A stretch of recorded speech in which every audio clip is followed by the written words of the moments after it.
Hola, Hola. ¿cómo están? Vamos a hacer un taller sobre gestión emocional y competitiva de nuestra toma 2 del taller. Espero que salga bien.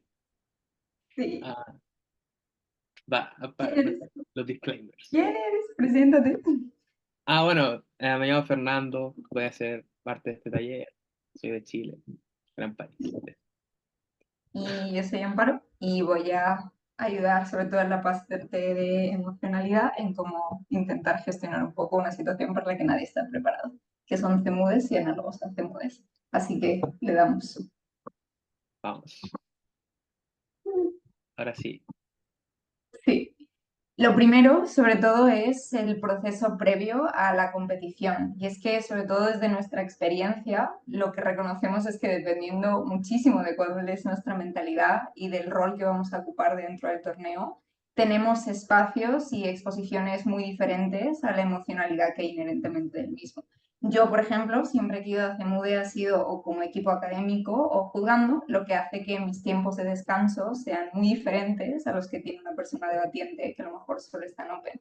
Alrededor de eso, también yo siempre soy una persona que va mucho más en modo playa que en modo competición, donde para mí los resultados son importantes en tanto en cuanto el proceso me ha ido bien, pero no en sí mismo como le doy un peso significativo, con lo que me afecta mucho menos la derrota y todo lo que puede pasar ahí. Pero si no sabemos esa mentalidad, es muy difícil que luego lidiemos con toda la parte del proceso. Así que primera pregunta, ¿cuál es nuestra mentalidad y cuál es nuestro rol asociado? Vale. Acá en este punto, antes de pasar a lo siguiente, yo diría, la mentalidad con la que nosotros llegamos al torneo depende mucho de cuáles son nuestras metas. Pero hay que reconocer que se mueve, como cualquier torneo largo de 9 rondas, es un torneo que es estresante en sí mismo, independientemente de cuál es la mentalidad con la que nosotros lleguemos. ¿Sí? O sea, vamos a estar todo el día debatiendo, enfrentándonos a estadísticamente más probable es que nos enfrentemos a más derrotas que victorias. Por lo tanto, siempre es un proceso estresante. Pero gran parte del control del estrés y de la mentalidad previa depende con cuál es la mentalidad con la que llegamos antes, y en eso también influye nuestro rol. Es decir, si nosotros somos personas juezas, por ejemplo, puede ser que alguna de nuestras metas sea pasar el break de personas juezas. Y para eso vamos a tener que enfrentarnos a situaciones estresantes como, por ejemplo, darle deliberaciones a los equipos, que sabemos que los equipos suelen tener en realidad una muy mala recepción a los feedbacks, lo que pone un estrés muy grande a las personas juezas y por lo tanto hay algo con lo que hay que lidiar. Es decir, probablemente voy a tener que lidiar con mi estrés dando feedback y cómo eso me afecta. Pero por otro lado, también cuando soy debatiente es un poco lo mismo. Si yo me pongo una meta que puede ser, quiero pasar el break de Semude, quiero estar en el top de oradores, quiero llegar a cuartos de final. Al final del día, todas las metas que nos pongamos nos van a poner un mayor o un menor estrés. Lo importante siempre es reconocer que Semúdez es un torneo estresante en sí mismo y que nosotros vamos a estar más o menos estresados dependiendo de cuál sea nuestra mentalidad, ¿cierto? Y aquí yo lo que recomiendo es siempre no perderse en como cosas del corto plazo, es decir, los torneos siempre son a largo plazo, a pesar de que en realidad son 3 días, pero es un largo plazo de 3 días, es decir, lo que te pase en un debate no debería afectarte o deberíamos hacer trabajo para que no nos afecte en el debate siguiente y no nos afecte en conseguir nuestra meta, ¿sí? Entonces hay que ver esos torneos como un proceso, eh, dado lo largos que son, básicamente. Sí, yo de este punto creo que parte de la mentalidad, sobre todo cuando vas compitiendo como debatiente, es una mentalidad compartida, porque tú puedes querer ir muy tranquilo a las rondas o querer dedicarle tus 12 horas semanales a estudiar debate y que no siempre eso sea algo que pueda ser compartido con la dupla. Y creo que lo más importante ahí es reconocer cuáles son los mínimos y los máximos que son indispensables para que vosotros podáis tener un buen proceso conjunto dentro de CEMUDE. Creo que ahí, por ejemplo, cuando tú tienes una dupla que, por lo que sea, no está tan involucrada en debate, lo que puedes hacer justamente es ponerle un mínimo que pueda llegar a ser razonable. No van a ser las 8 horas que tú le puedes dedicar a la semana, pero a lo mejor pueden ser 2, 3 que se enfoquen particularmente en una división de trabajo que ayude a que la mentalidad que individualmente queremos tampoco sea algo que nos lleva a romper vinculaciones o a sentir que constantemente estamos frustrados con la persona con la que vamos a pasar literalmente, idealmente todo el torneo. Entonces, en esa parte de la preparación, reconociendo que el ideal no siempre pasa, es muy bueno ver dónde están los puntos comunes que tenéis de vuestra mentalidad y lo que podéis salvaguardar entre las personas con las que os vais, pues estáis interactuando. Pasamos a la competición en sí misma.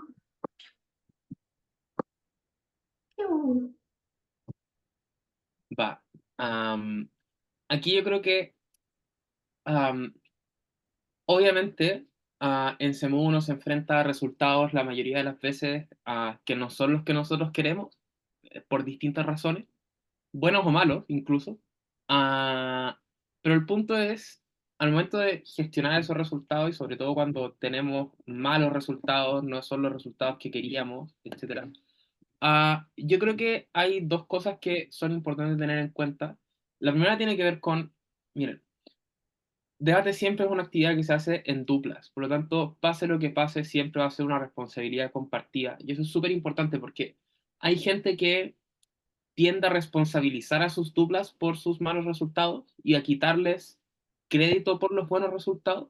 Ah, y eso lo hacen ya sea de manera explícita o implícita, y eso afecta a la dinámica de la dupla, tanto para el que recibe la culpa como para el que está culpando a la otra persona, siempre termina afectando la dinámica de la dupla en general. Entonces, lo importante es siempre considerar que todas las cosas que suceden son responsabilidad de ambos. Puede ser que alguno haya dado un mejor discurso que otro, pero probablemente el que dio el peor discurso, digamos, aportó más en el prep time, cosas así. Entonces, lo importante es siempre reconocer qué es lo que cada uno de ustedes está aportando a la dupla, pero también no solamente en términos del crédito por las cosas buenas, sino que también tomar la responsabilidad por las cosas malas. Cuando tú eres una persona que culpa constantemente a su dupla por las cosas malas que está haciendo, probablemente no te estás viendo al espejo y no estás viendo las cosas en las que tú mismo estás fallando y por lo tanto te conviertes en una persona mediocre. Pero por otro lado, cuando tú eres la persona que se culpa a sí misma y piensa que eres un lastre para la dupla y cosas así, no solamente no te reconoces a ti mismo, sino que también te impide ser crítica con tu dupla. Y eso suele generar narrativas internas dentro de las duplas como yo soy el bueno, tú eres el malo, entonces yo hago todo bien y tú lo haces todo mal. Y al final eso también los lleva a perder mucho. Por lo tanto, siempre es importante mantener un equilibrio, reconocer las cosas buenas y malas que hacen ambos y compartir la responsabilidad por los triunfos y por las derrotas. Am, Eso, respecto del primer punto.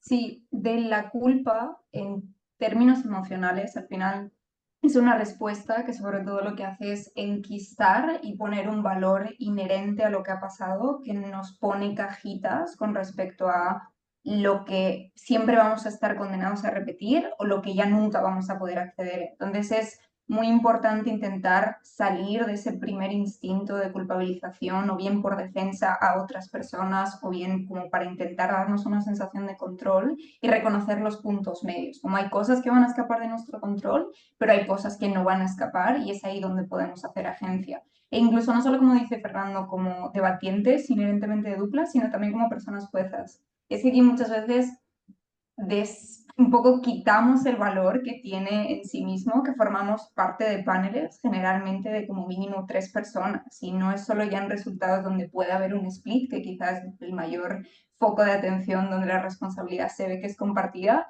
pero en sí mismo una deliberación donde sientes que las personas panelistas no aportan significativamente o donde tú mismo sientes que estás bloqueada y no estás sabiendo sacar cuáles son los criterios de la comparativa, en última instancia están los 15 y 20 minutos, porque entre todos se supone que es donde sacáis la mejor versión del debate. Entonces ahí también, cuando damos un mal feedback o cuando a lo mejor tenemos dudas de si nos hemos equivocado o no con respecto al call, es responsabilidad compartida y entran mucho ahí los procesos de feedback entre personas puestas durante las rondas o incluso a veces a los equipos de momentos puntuales de cómo han entendido o no han entendido, para intentar ponernos en una situación que no solo no nos permite culpabilizarnos, sino que también nos obliga a, justo lo que dice Fernando, como mirar más allá y entrar un poco en el juego largo.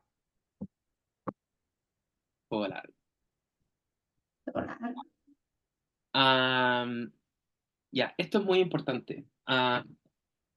A ver, en mi experiencia en torneos largos, lo más importante siempre es mantenerse en en una situación emocional equilibrada. Porque, a ver, a mí me pasó, por ejemplo, voy a contar una experiencia más personal. El TOEIC de este año, en la ronda uno, nosotros con Mati veníamos sintiéndonos bastante bien con nuestros resultados, con nuestro desempeño, más que con los resultados, incluso sí con el desempeño. Sentíamos que estábamos haciendo buenos discursos, que estábamos en un buen momento, entonces llega ronda uno, una ronda bastante clásica sobre videojuegos, si mal no recuerdo. Estaba Amparo de chair en esa sala.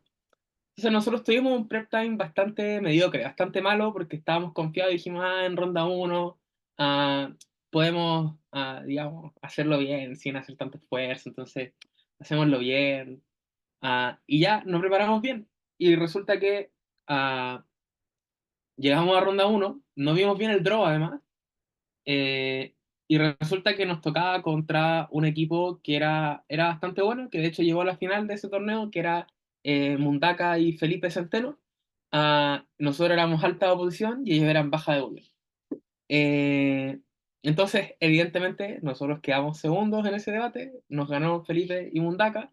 Ah, y yo creo que en gran parte de eso, o sea, sí, obviamente sin desmerecer a Mundaka y a Felipe, que son tremendos debatientes, pero nosotros lo que sentíamos es, mira, nos confiamos en ronda uno porque sentíamos que veníamos acá, íbamos a destrozar esta sala, íbamos a ser muy buenos, entonces estábamos en un punto muy alto, con los humos subidos, ah, y, que no, y sin haber ganado ningún debate en el torneo. O sea, básicamente eso, digamos, una mentalidad muy, muy soberbia. Y eso obviamente nos llevó a confiarnos demasiado. O sea, lo que quiero decir con esa alegoría es que ah, no, a veces uno piensa que la victoria es el mejor escenario porque te da confianza, porque te hace sentir bien y todo eso, pero aquí el llamado a atención es ojo, ojo, porque el torneo, y aquí viene, un torneo de 9 rondas es literal el juego largo, es decir, y lo que nosotros nos decíamos con esta mentalidad es no importa si tú ganas o pierdes ronda uno, ganas o pierdes ronda 3, ronda 4, ronda 5, la que sea. El único debate que uno va a ganar es el debate de la final. Esa era nuestra mentalidad, era lo único que queríamos ganar. Am, y por lo tanto, nada de lo que pasa en las rondas debería afectarnos demasiado. O sea, lo que ocurre es que uno a veces recurre a ese tipo de mentalidades, sobre todo para gestionar la derrota, sobre todo para gestionar cuando no tienes los resultados que te gustan. Pero cuando sí tienes los resultados que te gustan, es importante mantener la humildad, es importante recibir la victoria con humildad, eh, y no pensar que porque ganaste el debate estás haciendo todo bien, que siempre hay áreas de mejora, siempre hay cosas que podemos hacer mejor que las anteriores, incluso cuando ganamos. Y eso es importante porque usualmente yo tiendo a ver más las derrotas como una oportunidad para mejorar, pero las victorias también lo son. O sea, nunca hay que perder la oportunidad de mejorar. Los torneos largos son un proceso. No hay que ver el torneo. O sea, uno tiene que debatir mejor en la ronda 9 que en la ronda uno. Para eso uno necesita aprovechar esas oportunidades. Eso. Sí, y con las victorias, creo que también parte de tener los pies en la tierra es reconocer que muchas veces como reaccionan otras personas a tus victorias dice más sobre ellas y la posición en la que se encuentran que sobre si tu victoria es o no merecida, porque sobre todo cuando empiezas a competir más regularmente y empiezas a llegar a salas que son buenas, con equipos que se conocen, con equipos que tienen dinámicas establecidas entre ellos o simplemente como equipos que hacen un debate muy competitivo, hay momentos en que la victoria también nos pilla genuinamente por sorpresa. Y ahí hay a veces como momentos que nos hacen sentir que era o por pura casualidad o porque otros equipos dicen el resultado es injusto y a partir de ahí como internalizamos que es cierto lo que dicen y por tanto que no merecemos el resultado.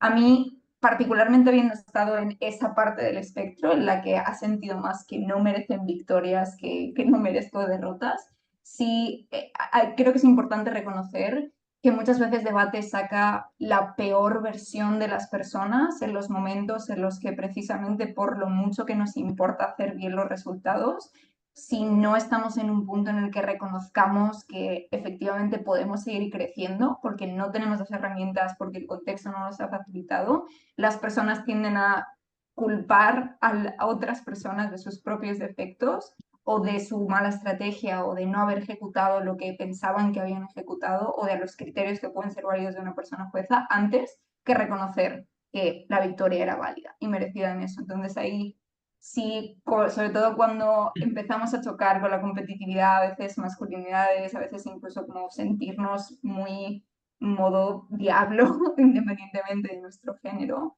es bueno ver que la victoria al final, si yo la siento como un proceso de crecimiento, es completamente válida como victoria.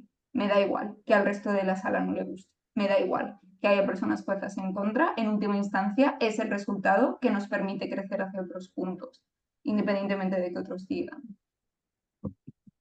Antes de seguir con creo que hemos hablado un poco de las derrotas, que creo que es importante también. De nuevo, porque yo insisto en que en el camino en debate la derrota va a ser lo más habitual, ¿cierto? Como decía Marcelo Bielsa, uno va a perder más veces de las que gana. Am, y yo creo que acá el punto es, hay muchos equipos que, así como hay algunos que se les suben los humos a la cabeza con una victoria y que se creen los mejores del mundo y en realidad son unos pendejos, también hay equipos que se bajan mucho con las derrotas, las ven eh, como algo muy, muy, muy grave. eh, y aquí hay una canción del gran Patricio Mas que tiene una frase muy común en la izquierda de Chile que es la derrota es siempre breve. Uno siempre tiene que hacer la derrota lo más breve posible, no puedes quedarte mucho tiempo ahí metido como en la mierda que se siente perder un debate. Am, yo creo que acá es muy importante ver de nuevo las derrotas como oportunidades de mejora. Es decir, si perdiste es porque hay algo que estás haciendo mal, pero también eso es algo que puedes mejorar. Y aquí esto se ve como de muchas formas, es decir, probablemente tú perdiste porque lo hiciste bien, pero no lograste convencer a un juez que tenía X criterio. Entonces, esa es una oportunidad para pedirle feedback a ese juez y conocer mejor sus criterios, saber qué es lo que hubiera hecho él. Eso también es muy importante porque luego te permite tener más control en el torneo, porque probablemente ese juez te vuelva a adjudicar o quizás en otro torneo también. Por lo tanto, es importante considerar eso también como una oportunidad de mejora. Pero lo segundo es, de nuevo, y aquí vuelvo mucho a mi caso personal, pero es cuando tú quieres, por ejemplo, llegar a una final y esa es tu meta en serio y tú quieres proponerte ganar esa final, no importa que tú pierdas ronda 9, no importa que pierdas ronda 5, no importa que pierdas ronda uno, porque cada cosa que pasa es un escalón más para llegar a tu meta. Por lo tanto, si tu meta, por ejemplo, es breakear el torneo y quedas cuarto o quedas tercero en una ronda, bueno, eso te da la posibilidad de ah, ir a una sala que probablemente sea más baja, donde te sea más fácil ganar. Ah, porque igual no sabes lo que hubiera pasado. Igual pasa que ganabas ronda 4 llegabas a todo promedio en ronda 5 y luego cuarteas y el resultado es exactamente el mismo o incluso matemáticamente peor. Entonces, el punto es, yo sé que esto suena un poco como muy mentalidad de tiburón, pero me da un poco lo mismo. O sea, el punto es obviamente todas las cosas, todas las derrotas son malas, está bien, tampoco se trata de negar el hecho de sentirse mal por una derrota, sino que se trata de reconocer que tú tienes que sentirte mal, pero tienes que salir rápido de ello y tienes que buscar las cosas positivas en esa derrota o al menos sacarle algún provecho, porque si vas a tener una experiencia negativa en cualquiera de los dos escenarios, al menos es preferible el escenario donde tú le sacas un provecho a eso en vez de simplemente quedarte ahí con esa derrota. Sí, yo creo que eso también, verlas de forma estratégica es muy importante. Sí, y para quienes quizá no tienen una mentalidad como tan competitiva, en las derrotas creo que también emocionalmente nos ayuda a relativizar el valor de qué significan con como sobre nosotros, alrededor del tipo de persona que somos y el tipo de debatiente que somos. Y es un poco volver a esta misma idea, como de contrarrestar, sobre todo como las ideas academicistas, de a lo mejor personas que aquí es full mi caso particular, como siempre nos ha ido bien el sistema educativo, entonces esperamos bien que nos esperemos que nos llegue bien en sistemas similares, o por ejemplo somos personas que hemos debatido en escolares y luego llegamos aquí a BP y no tenemos los mismos resultados, pero sabemos que estamos empezando, o tenemos una curva de aprendizaje donde somos competitivos, subimos a top room, nos matan en top room, volvemos a sala media y como estamos en estos ciclos que honestamente son bastante frustrantes, al final esas derrotas no solo pueden ser estratégicas en términos prácticos para CMUE, sino que no definen la persona que eres ni el crecimiento que has tenido, porque en última instancia solo lo definen si tú no haces nada con ello. Si tú te quedas en un punto en el cual las derrotas son lo que más pesan y no haces nada ni para relativizarlo ni para cambiarlo, sí va a ser como la perspectiva final del torneo. Pero cualquiera de las dos herramientas, incluso si es simplemente hacer paces con voy a tener cuartos y eso va a estar bien, no me lo voy a pasar bien, pero me voy a quedar neutral, es una perspectiva que nos ayuda sobre todo a enfocarnos en otras partes o a no sufrir tanto, que creo que sobre todo cuando no tenemos expectativas de ganar la final, sino más cuestiones solo como solo brequear o tener, pasar en como en séptimo, en octavo, cosas así, esa relativización es suficiente. No es ideal, pero es suficiente también con respecto a la derrota. ¿Hay algo que queramos decir más de aquí? Pasamos. Oye, ya. Ok. Esta es lidiar con resultados que son injustos o que creemos y sentimos que son injustos. Uf, siento que es una experiencia realmente imposible de evitar en debate, sea como persona jueza, como debatiente, siempre, sobre todo cuando llevas ya un tiempito, van a haber debates que vas a recordar por lo que tú sientes que son malos calls o que luego tú vas a decir y vas a decir, di un mal call, como ya hay una cierta injusticia inherente dentro de debate.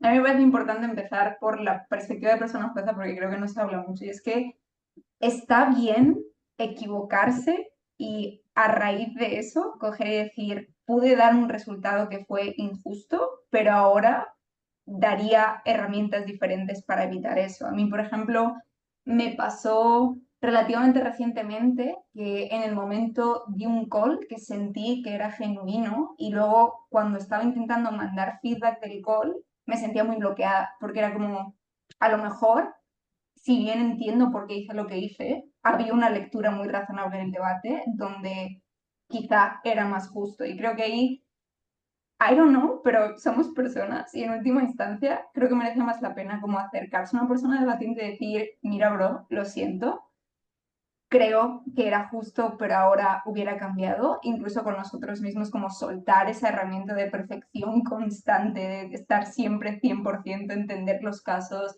entender el metadebate que hay detrás, entender la moción, las cargas de la prueba y pasar página alrededor de eso. Yo creo que ahí no solo como intentar, no necesariamente disculparse, sino como acknowledge that part, pero sobre todo tener mecanismos muy claros para evitarlo.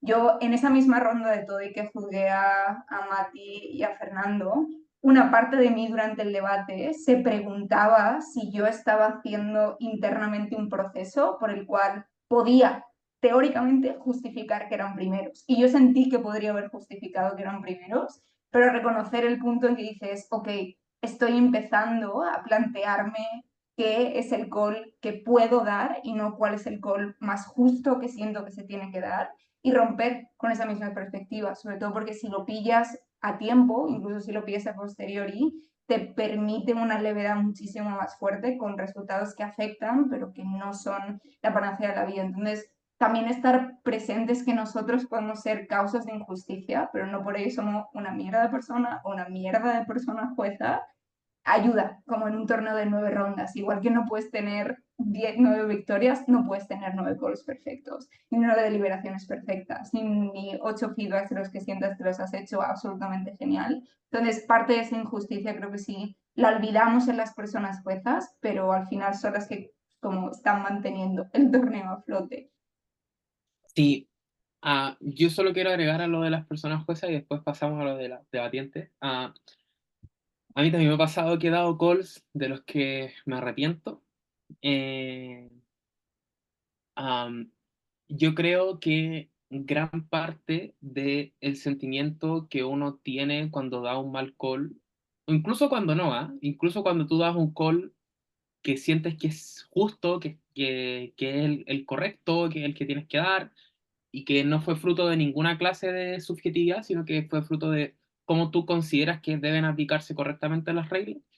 Ah, incluso en esos escenarios, gran parte de nuestro sentimiento también tiene que ver con cómo, ahí, justo llamando ahora, tiene que ver con ah, básicamente la frustración que los debatientes descargan en las personas juezas. Es decir, muchas veces, y esto también es como un llamado a atención al circuito, es decir, muchas veces las personas, los debatientes descargan su frustración a las personas juezas, reclaman sus calls de manera exagerada, los persiguen después de los debates para reclamarles sus calls. A mí me pasó ver esto en Toddy, la verdad que fue bastante horrible, o tiene una mala recepción. Hay gente que no le gusta el call, se para y se va. Déjenme decirles de manera muy respetuosa que eso es bastante imbécil de la parte de las personas que hacen eso, porque en el fondo... ah, muchas de las personas que reciben esa frustración luego la asumen como propia y terminan afectando su propia imagen de una manera súper injusta. Entonces yo creo que en la contrapartida de eso, como personas juezas, ustedes tienen que reconocer que muchas veces gran parte de eso no es culpa de ustedes, que también es culpa de equipos que no son capaces de manejar esa frustración ah, y por lo tanto... ah, a veces eso afecta a tu seguridad al momento de juzgar un debate, sobre todo los debates que vienen después. Entonces el punto es también, ojo con discriminar cuando la forma en la que me estoy sintiendo es porque realmente lo hice mal o porque hay un equipo que no sabe manejar su frustración y la descarga conmigo. Yo creo que eso también es súper importante. Sí, Ah, 100%. sí, ¿Pasamos a y debatientes? sí, tú, yo, tú. Dale, dale, dale. Ok, aquí de nuevo una experiencia personal de este último TOEIC. En el segundo día del TOEIC, ronda 4, 5 y 6, ya estábamos en Top Room. Eh, para nosotros ese torneo era un torneo bastante difícil porque había duplas muy buenas en todas las salas, sobre todo en Top Room. Ah, y Y lo que pasaba es que había ciertas duplas que eran consideradas invencibles. Nosotros nunca nos sentimos de esa forma frente a esas duplas. Entonces también había un desafío de ganarles y de demostrar que también podía sangrar. Entonces pasa que nos toca el primer día y el segundo día, perdón, el primer debate del día, quedamos segundos. Toda la sala nos veía primero, o nosotros nos veíamos muy de manera segura primero. Probablemente el equipo que quedó primero se veía primero también. Bueno, así son las cosas. Pero fue un resultado que a la mayoría de la sala, de hecho no fue unánime, nos pareció injusto, y eso fue frustrante. Luego nos toca el segundo debate del día, ah, con lo que sí, esta vez sí fue un robo más evidente, donde debimos haber quedado primeros y quedamos terceros. Entonces sí, y esto sí fue, digamos, unánimemente reconocido por la sala.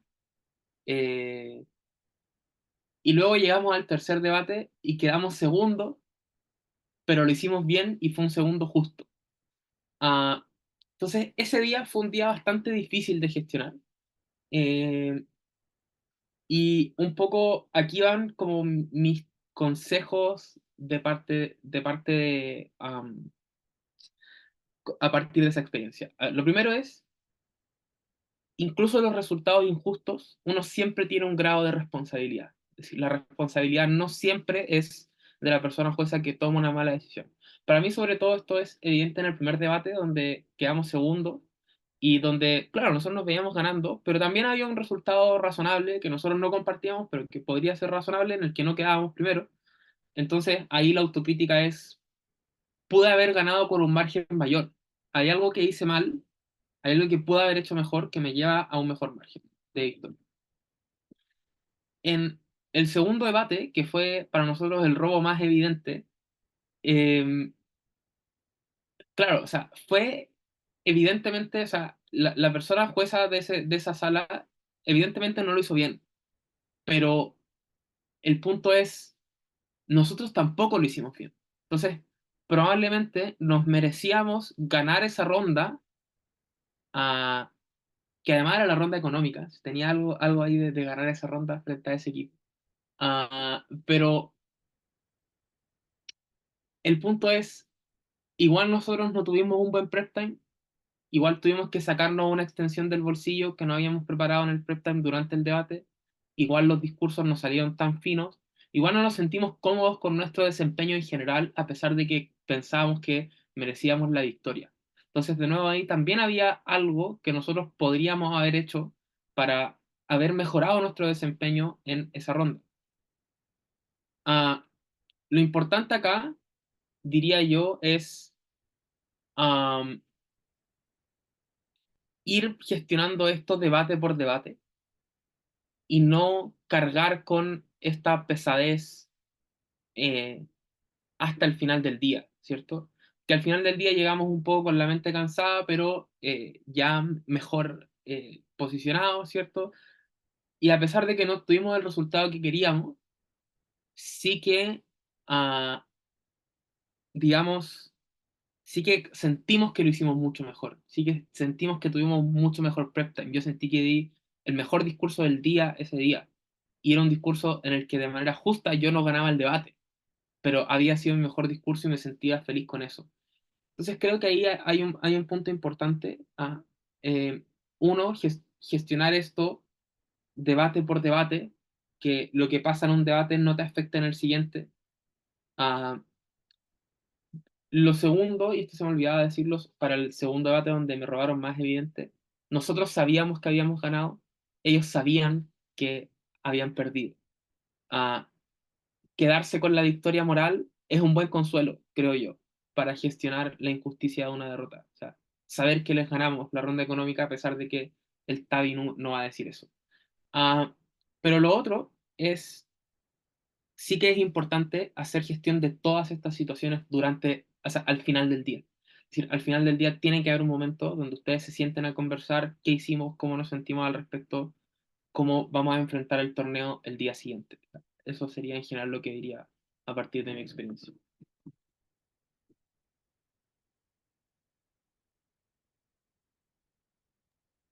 Sí, yo de los resultados injustos nada que añadir, solo quizá como está bien si durante un tiempo no podemos ver una forma de lidiar con ellos. O sea, está bien si tenemos un día en que nos sentimos mal porque sentimos que nos han robado pues como el resultado que veíamos, sobre todo que era más justo con respecto a cómo queremos debatir, porque creo que también hay una parte de debate en que es mucho más acerca de lo que consideramos que es juego limpio y competitivo dentro del debate, que nos hace sentir que el call es justo e injusto. Por ejemplo, enfrentarte con equipos que invisibilizan los casos de otras personas o que sacan huecos de donde no los hay para estrategizarlo, muchas veces como nos hace sentir si tienen una buena posición, que no es que necesariamente como estén mal juzgados, sino que es una forma injusta de ver comportamientos que a lo mejor moralmente consideramos que no son adecuados dentro de la competitividad, sobre todo porque muchas veces pueden ser subsanados. Y creo que ahí está bien coger y decir, voy a sentirme emputado durante como una tarde, ahí es mejor como evitar contactos que victimicen a otras personas, culpabilicen a otras personas, porque creo que a veces darte espacio es lo mejor que puedes hacer, como hay momentos en los que si yo he sentido como si tengo a esta persona jueza en la cara o si tengo a este equipo en la cara, no voy a reaccionar bien. O sea, no es el momento para que me pregunten y pese a que le esté intentando regular, ahora no estoy. Está bien como no preguntar, está bien no hablar de ello y está bien como dejarlo ir hasta el momento en que estemos más o menos preparados, que es justo lo que puede decir Fernando, como no lo haces justo cuando te acaban de dar el cuarto o el tercero o el segundo injusto, lo haces al final del día que tienes un mecanismo de recargo constante como con las personas a tu alrededor. Sí, eso era lo único que quería añadir a los resultados y podemos hablar ya de lidiar con nuestros miedos, que es la parte más subjetiva e independiente de todo lo bien que nos puede estar yendo y al final es cómo nos sentimos nosotros. Yo quería empezar de los miedos hablando un poco de, al final creo que son un reflejo de lo que queremos y el miedo no es más que una construcción alrededor de por qué lo que valoramos si no podemos obtenerlo nos dolería no obtenerlo. Y muchas veces viene a la idea de lo que refleja un mal resultado, lo que refleja unos malos speakers, lo que refleja un mal caso, lo que refleja un mal feedback sobre nosotros, que es donde ese miedo cobra mucho más poder del que realmente tiene. Porque si lo vemos como una herramienta más, en última instancia, que forma parte de la competitividad, no le damos el poder de que nos paralice constantemente en nuestras decisiones. Rollo, haces un mal discurso, el miedo de volver a repetir un mal discurso, si lo entiendes como un presta atención o como está bien que tengamos un foco para no meternos a los mismos errores, ahí se va a quedar. No va a tener más trascendencia igual que las derrotas que lo que nosotros le estemos dando. Pero si lo percibimos como algo que intrínsecamente refleja quiénes somos, porque somos malos debatientes, malas personas poetas, no estamos preparados, estamos estresados, whatever, sí va a permear en probablemente como por lo menos una o dos rondas más. Entonces, lidiar con nuestros miedos viene también de relativizar un poco la importancia que tiene debate y los resultados de debate sobre quién eres como persona y cómo te acabas relacionando con lo que fallas y lo que no. Por lo mismo que dice Fernando, la derrota es estadísticamente lo más probable para todas las personas que participamos.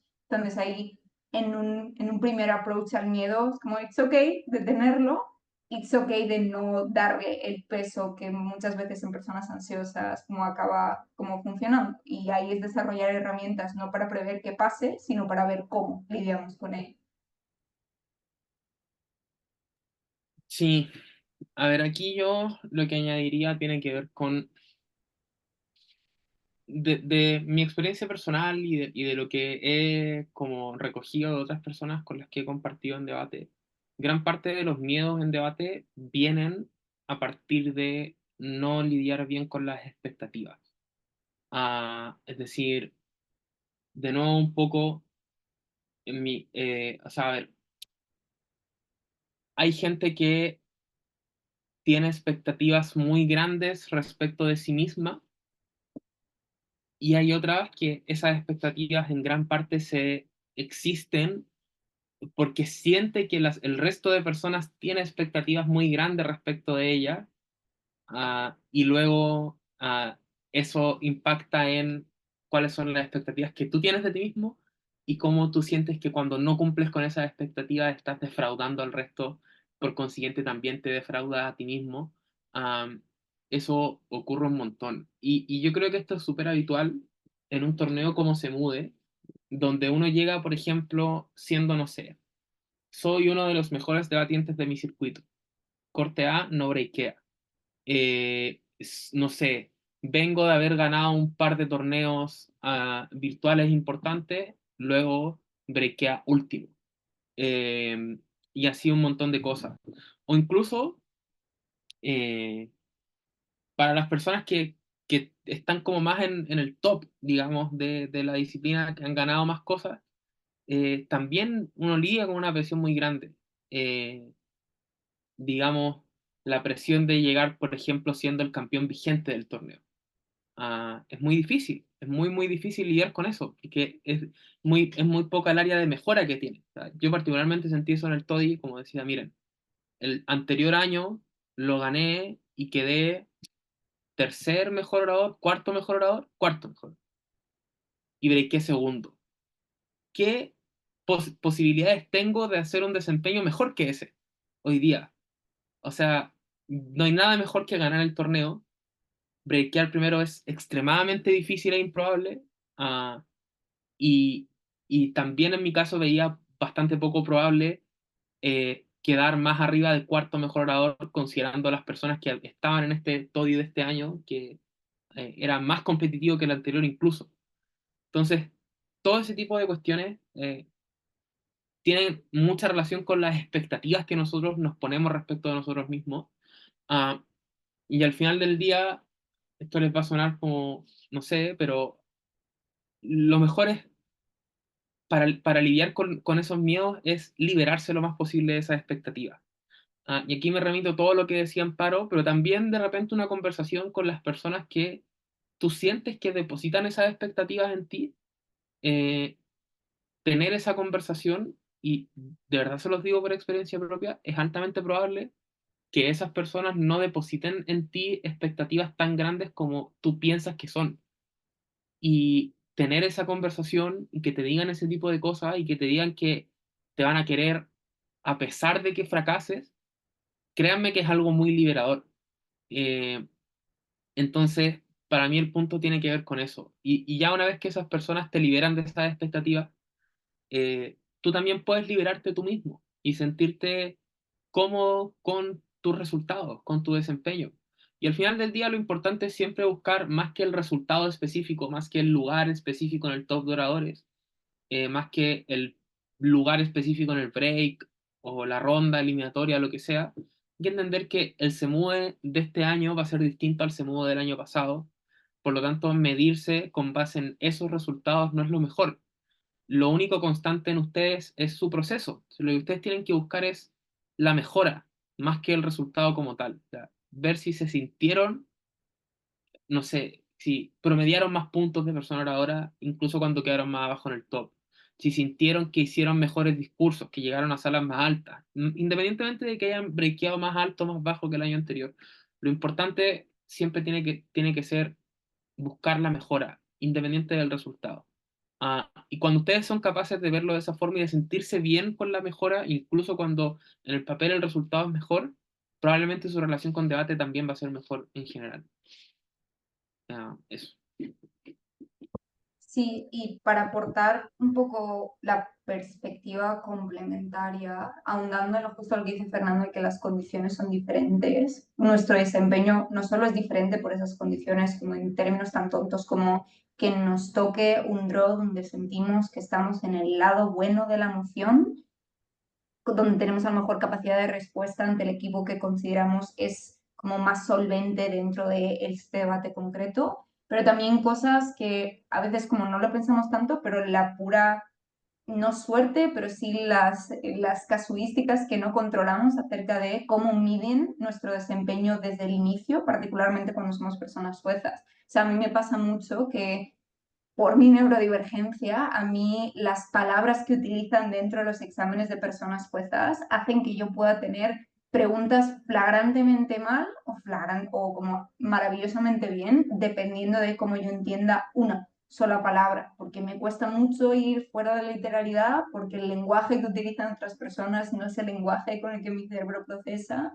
y porque a lo mejor justo como se pierden cosas in translation que son dependientes de cómo se ha formulado el examen de personas juezas, qué preguntas han habido, cuál es el cómputo y la estadística interna que hay, cómo son los baremos de lo que importa el feedback y lo que importa en última instancia el examen. Todo eso no es absolutamente como certero, sobre todo porque el debate es un ejercicio de posicionalidad.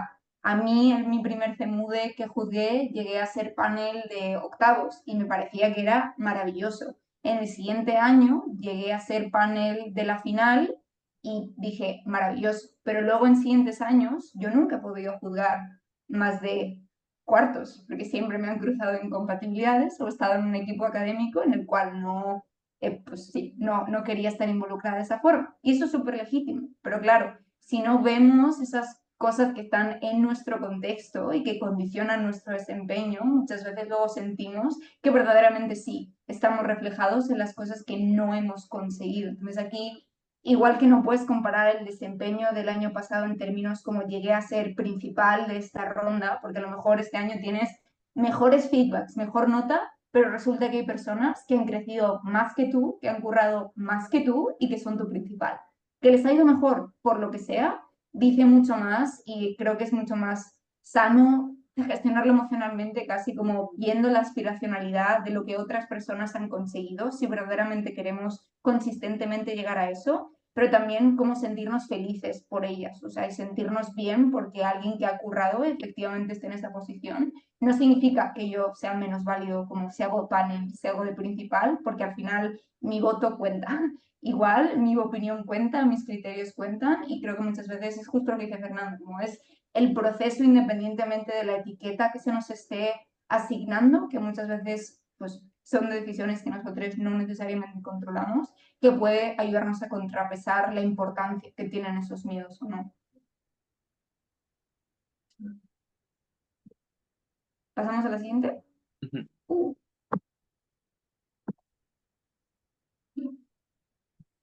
Va. Em, Aquí, un poco lo que decía al principio. Todos los torneos son un proceso en sí mismo, en el cual uno debería estar buscando la mejora.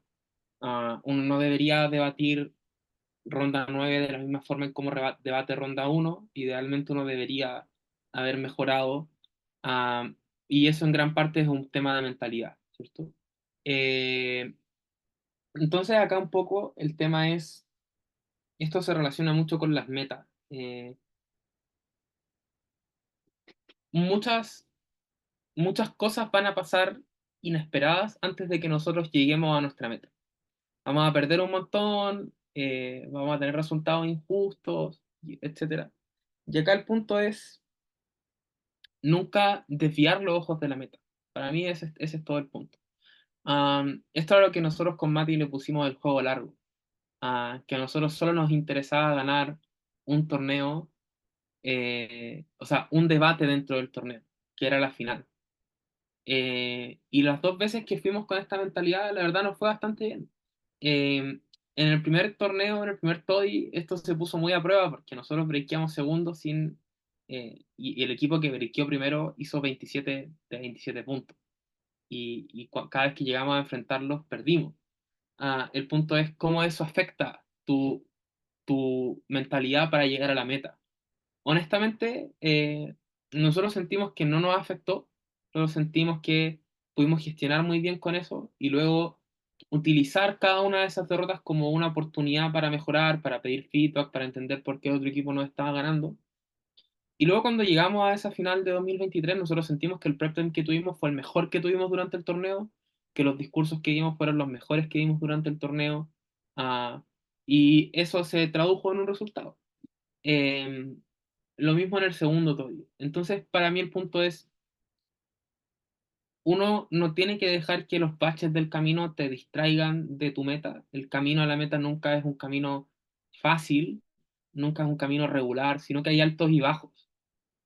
Entonces, el tener una meta es importante precisamente para gestionar los baches del camino, ¿cierto? Es lo que te ayuda a levantarte una vez que perdiste un debate y sientes que es injusto, o perdiste un debate de manera justa y te sientes humillado porque crees que lo hiciste muy mal.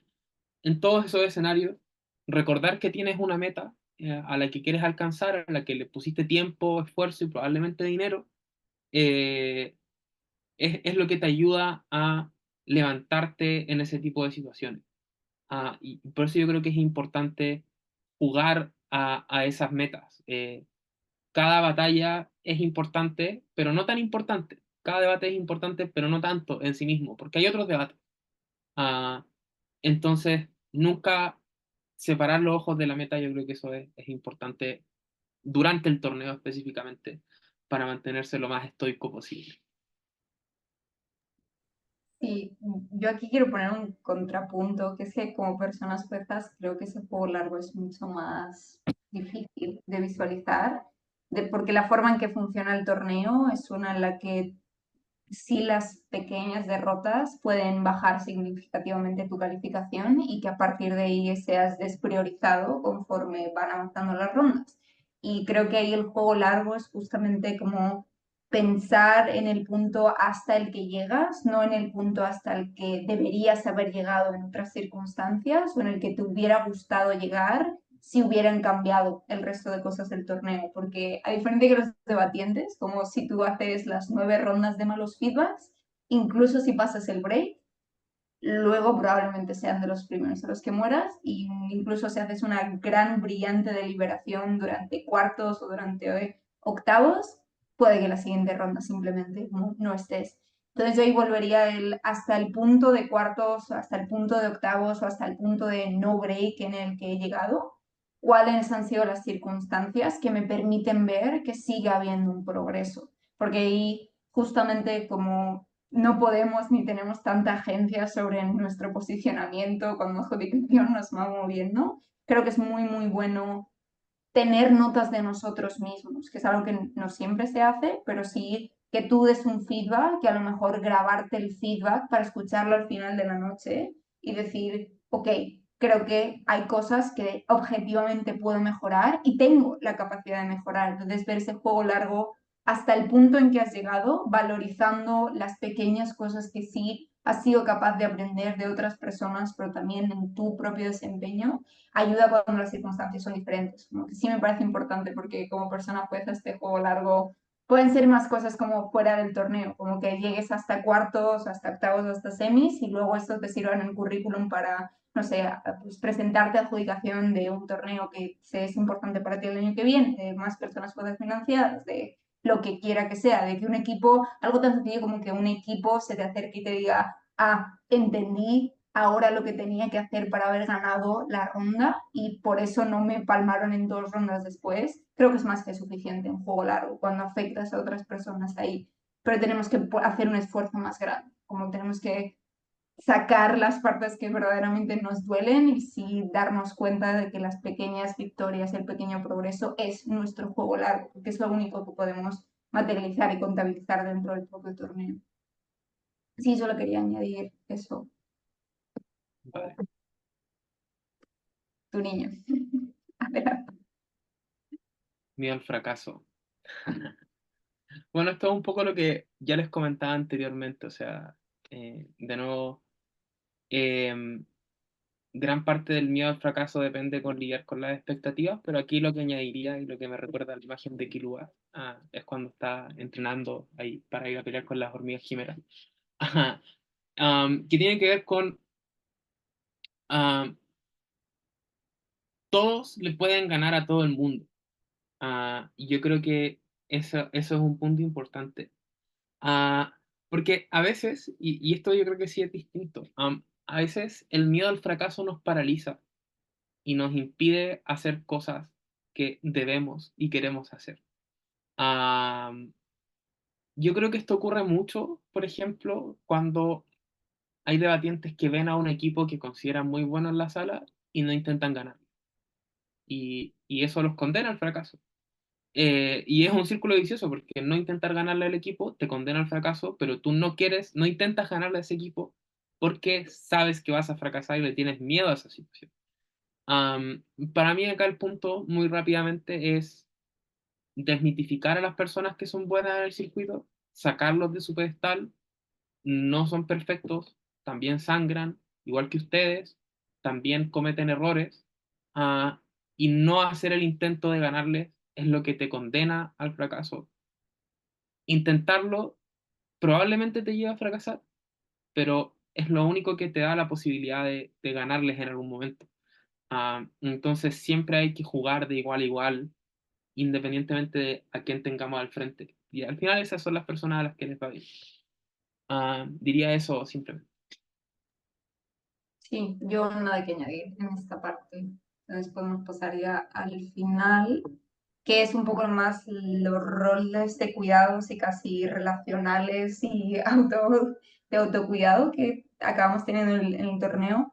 Para mí aquí lo importante de cuidarse y ser cuidado es que el Cemude puede ser tremendamente solitario y digo solitario pese a estar como con tu pareja de debate o incluso a veces con tu pareja sexoafectiva, sobre todo porque cada uno puede estar dispuesto a un mundo completamente diferente en lo que busca el torneo, en cómo se siente dentro del torneo y en lo que necesita. Entonces, creo que es súper importante hablar de el autocuidado en términos de aprovechar y separar los espacios que nos permiten a nosotros acceder a sentirnos más regulados. ¿Qué es lo que decía Fernando? Como, ¿te vas a sentir mal? Sí. ¿Te vas a sentir bien por otras cosas? Sí. Regula entre ambas para que no se te vaya completamente como tu brújula nerviosa, ni tu brújula moral, ni tu brújula competitiva. Yo quería hablar de algo que aprendí hace relativamente poco, que son los días parasimpáticos o parasimpatéticos, como lo queráis llamar. No se me hace la traducción real del inglés. Y es que cuando tú sabes que vas a tener un tiempo en el cual tus mecanismos predilectos de regulación no vas a tener acceso a ellos, por ejemplo, tu cama, por ejemplo, como tu ropa en todas las versiones comfy que hay dentro de la misma, o tu champú favorito porque se te acaba, se te pierde, tus calzoncillos de la suerte, como cuando existen estos momentos en los que pierdes cosas que son importantes para tu regulación, prevé que eso puede llegar a pasar y justo antes del torneo ten un día en el que descargas y recargas emocionalmente para que esas partes no te afecten tanto. Se ve mucho en interactuar con las partes que fisiológicamente nos hacen sentir bien, como mantenernos bien hidratados, como con un estómago lleno, durmiendo nuestras 8 horas de sueño, pero también, y esto es la parte que creo que es más bonita, como responde justo a nuestras diferentes necesidades en términos de cómo nuestro cerebro cognitivamente procesa los inputs que tenemos a nuestro alrededor. A mí me ayuda ser una niña planta que efectivamente sale al sol durante 5 minutos o 10 minutos de su vida con los auriculares y se permite entrar en esa burbuja. O si encontráis que estáis en una ciudad que tiene playa o que pues podéis ir a mojaros los piecitos con el río, son cosas que a tu cuerpo y a tu mente, si sabes que te funcionan, no nos pendejemos y hagámoslas, porque una cosa es decir, estoy en full modo estresado y en full modo compe, y otra es que nuestro cuerpo no esté siguiendo el mismo ritmo porque nunca lo hemos preparado. Entonces, igual que hacemos preliminares en otras cosas, podemos hacer preliminares como a la hora de entender y cuidar la manera en que nuestro cuerpo y nuestra mente acaba reaccionando a un sistema que es profundamente estresante. Días parasimpáticos, pero cosas durante el propio torneo, como si tú sabes que no te hidratas, dile a personas a tu alrededor que te recuerden beber agüita. Si tú sabes que tienes dificultad para dormir y pues que no va a ser un sueño regular, encuentra momentos durante el día donde puedas hacer una decompresión de todo lo que está pasando y descanse tu cerebro, incluso si tu cuerpo no está completamente descansado.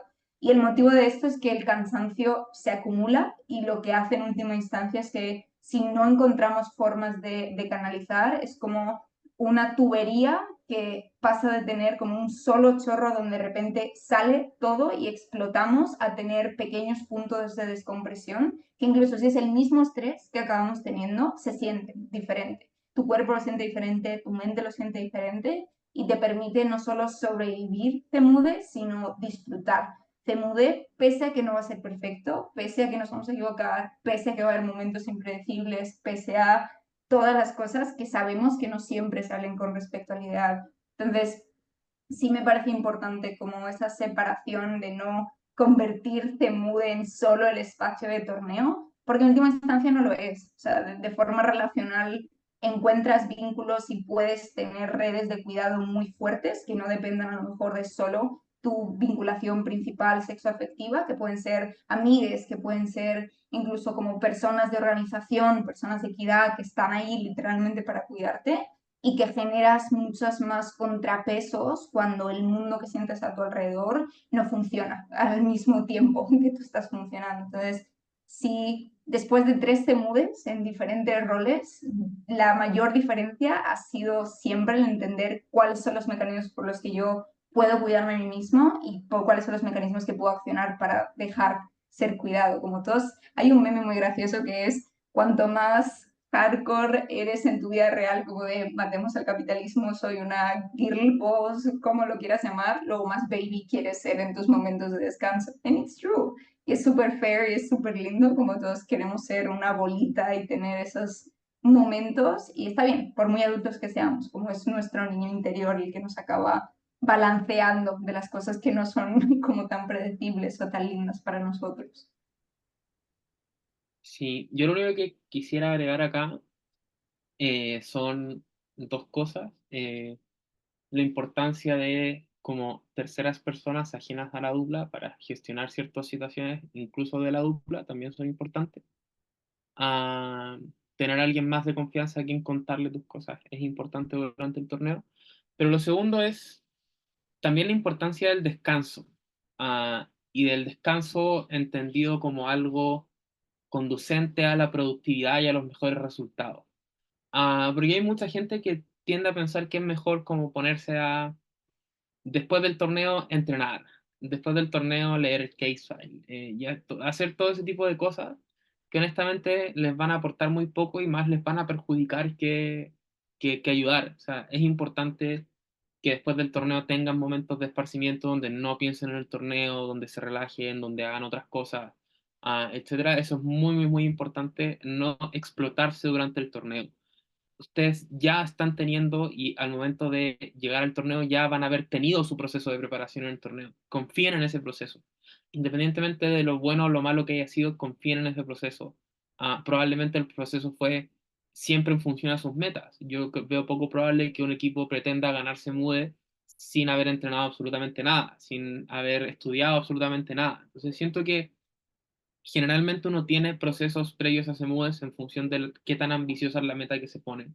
Entonces, al final del día, uno siempre hizo el proceso en función de eso y tiene que confiar en eso, no sobreexplotarse en los tiempos libres del torneo, en el descanso, leyendo el case o haciendo esas cosas. No, descansen, coman bien, hidrátense. Eso es parte de tener buenos resultados también, de nuevo, en el contexto de un torneo muy largo, muy estresante. Ah, el descanso es muy importante también. Y descanso no solamente en términos físicos, sino que también en términos emocionales. También es muy, muy importante para poder levantarse el otro día bien, básicamente. Eso.